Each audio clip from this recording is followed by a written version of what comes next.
Welcome, ladies and gentlemen. Now, as we speak, we have some information about Samia Suluhu, who just the other day declared herself a winner with 31 million votes.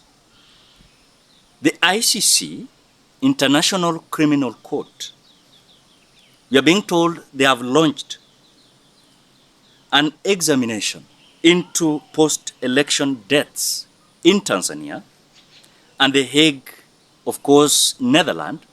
We are being told they are aware what happened in Uganda and things might not be good to Samia Suluhu. The only question that I even asked you the other day is that, is the International Criminal Court capable of going after a sitting president that has been sworn in?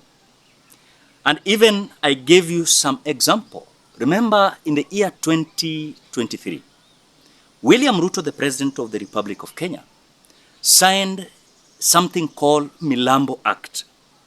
And this Milambo Act was to ensure that a sitting president was not going to be, of course, arraigned in any court outside Africa before he or she is arraigned in a court in Africa. So what we are seeing is that after the complaints and the videos forwarded to the International Criminal Court, is there a possibility of communication from the International Criminal Court to the court that is responsible in Africa to summon Mama Samia Suluhu? Because some issues are now arising, as for example, the SADC mission said that our observers were harassed in Tanzania, forced to delete photos. At the time, Tanzanians were going for the 29th October general election.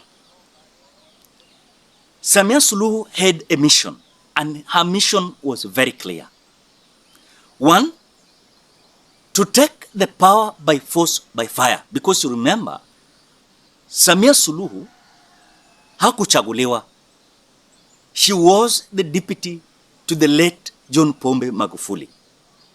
And Samia is coming from Zanzibar, and Magufuli was coming from mainland. Now look at this scenario. When Samia was being given this power, I remember the former, I think former president of Tanzania, is he Jakaya Kikwete, who even led the team that Samia was to be sworn in. As the mainland, they raised some eyebrows that how was it possible, someone coming from Zanzibar, coming to be the president of the Republic of Kenya, whereby the mainland is so big than the Zanzibar. Now, as you speak, when the ICC is coming in this scenario, I'm so worried that nothing is going to happen to Mama Samia Suluhu, despite of the massacre you witnessed in Tanzania. It was so heinous for the president to come and kill the Tanzanians. And I told you here, sometimes I look at the leadership of Africa and I'm worried. Because they want to lead dead people, a dead nation. And that is why, look at the scenario that William Ruto dealt with the people during the Gen Z's demonstration last year, 2024. You saw what happened with Yoweri Museveni. When there is a little opponent that is giving him a competition, you are either being jailed or you face the consequence of Yoweri Museveni instrument of powers. We look at the same thing happening in Rwanda. I believe, though some people are saying Rwanda is okay, but they are having also a dictator there that cannot get out of power. The same thing Samia Suluhu did. So when you look at the East African bloc, we have a big problem. Even if this issue of ICC is coming, at the time we requested that ICC to investigate Mama Samia, I'm not sure if Samia is going to be arrested and Samia being summoned, because I know these presidents, they always protect their interest. And I'm sure what William Ruto signed in the year 2023, the so-called Milabo Act, whereby a sitting president is being arraigned in Africa first if there is a collaboration with Netherlands. Because I want to ask a simple question. You want to tell me this African president, they are stupid and they're fools. They don't understand the little instructions of the International Criminal Court. Because I can give you, for example, how many presidents who are in this International Criminal Court Union that has done things against humanity and has not been arrested? They have not been arrested. Those are the questions you must ask yourself. Then this time, whereby we are being told that Samia Suluhu has been, of course, there is investigation that has been launched against her. I can tell you for sure, let us not lie to each other. I don't see any scenario that Samia Suluhu is now going to be summoned and she will go.